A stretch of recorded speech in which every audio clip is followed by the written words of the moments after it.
Opposition MPs in Dominica walk out after head of state is re-elected. And in sport, rain ruins the third T20 International between West Indies and South Africa. I'm Ricardo Roberts and this is Caribbean in 10 for Monday, October 1. I'll be back with the details after the break. This month on Caribbean Passport, dive into the creative world, fashion, music, festivals, and cuisine. So get your passports ready and let's travel. All coming up on this channel. Who was Tina Brandon? Tina Brandon was a young lady from Lincoln, Nebraska, who was about 21 years old. She'd come from a very disruptive family. Her father was killed before she was even born, I think.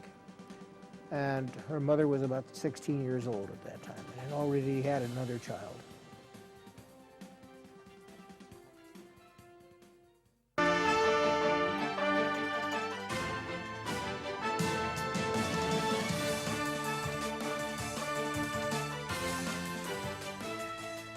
President Charles Angelo Savarin was today re-elected to serve as Dominica's head of state, even as opposition legislators staged a walkout in protest at what they said was the unconstitutionality of the entire affair.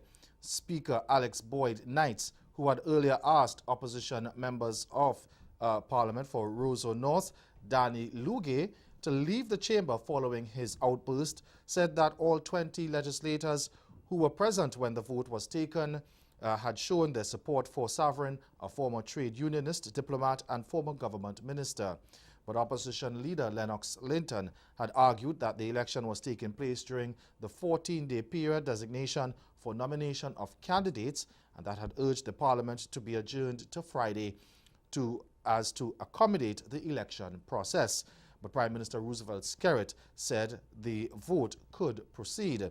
Skerrit informed legislators that he had written to Linton since August 3rd, indicating to him that the need to have a nominee to replace Savarin.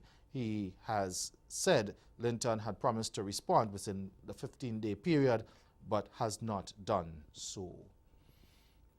Over in Trinidad and Tobago now, Prime Minister Dr. Keith Rowley led his Team Red Party or Team Red group in a total sweep of the internal polls of the ruling People's National Movement yesterday.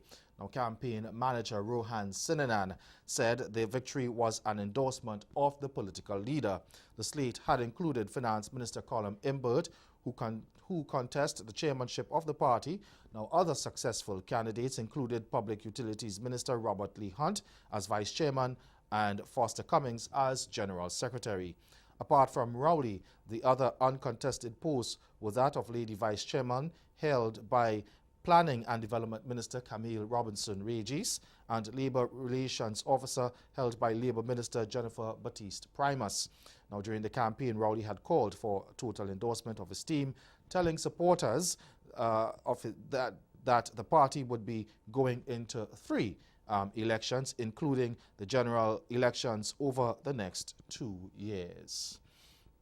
And staying in Trinidad and Tobago now, the Environment Management Authority, the EMA, says it's monitoring an oil spill that occurred in a watercourse within the Vista Bella area that is south of the capital on Saturday.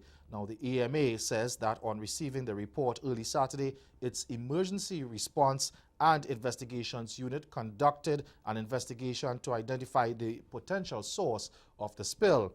Now, the environmental body said the source was identified as a buried high-pressure gas and oil line of the state-run oil refinery Petrotrin. Now, the EMA said Petrotrin is engaged in cleanup operations and took precautions by shutting off the line and deploying booms to ensure that the oil does not reach the coastline. The environmental body said it will continue to monitor the incident.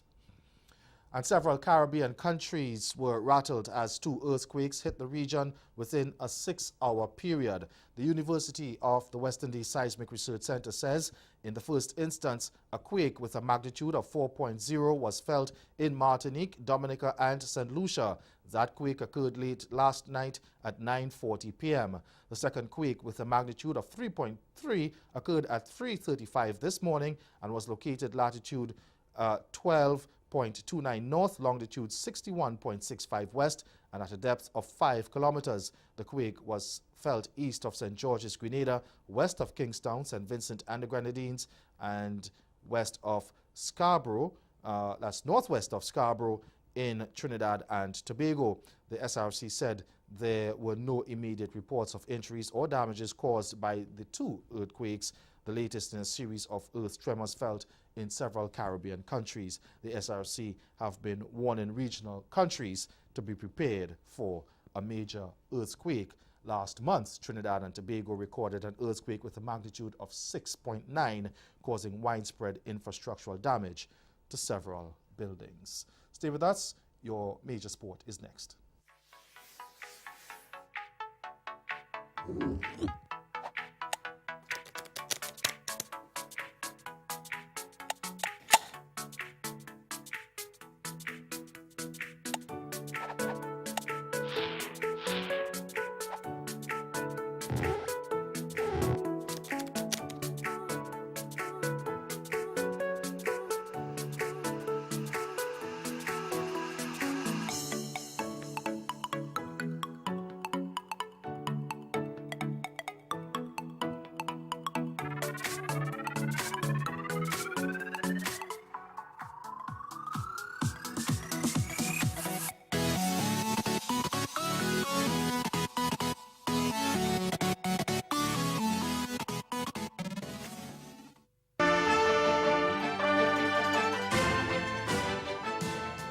A soggy outfield at the Brian Lara Cricket Academy has forced the abandonment of the third T20 International between West Indies and South Africa on Sunday.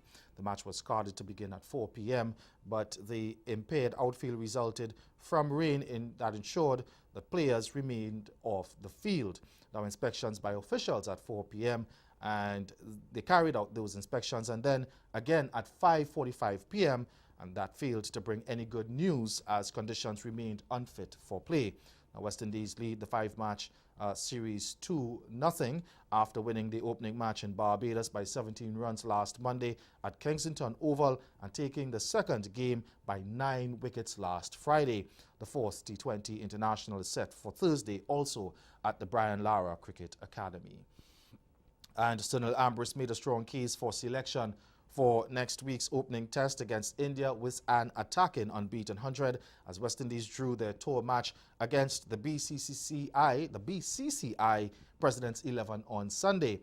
Now, the right-hander on his first senior tour since recovering from a broken hand on last December's tour of New Zealand struck 114 not out of 98 deliveries to help propel the visitors to an impressive 366 for 7 in their first innings.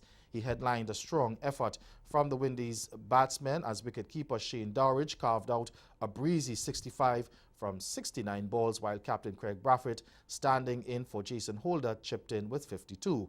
Left-handed opener Kieran Powell struck 44, while Shea Hope got 36, and rookie Jamar Hamilton made 23. West Indies face India in the first of 2 tests starting in Rajkot on Thursday.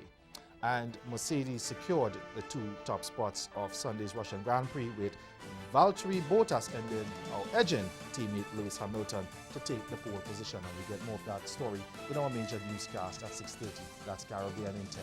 Good afternoon.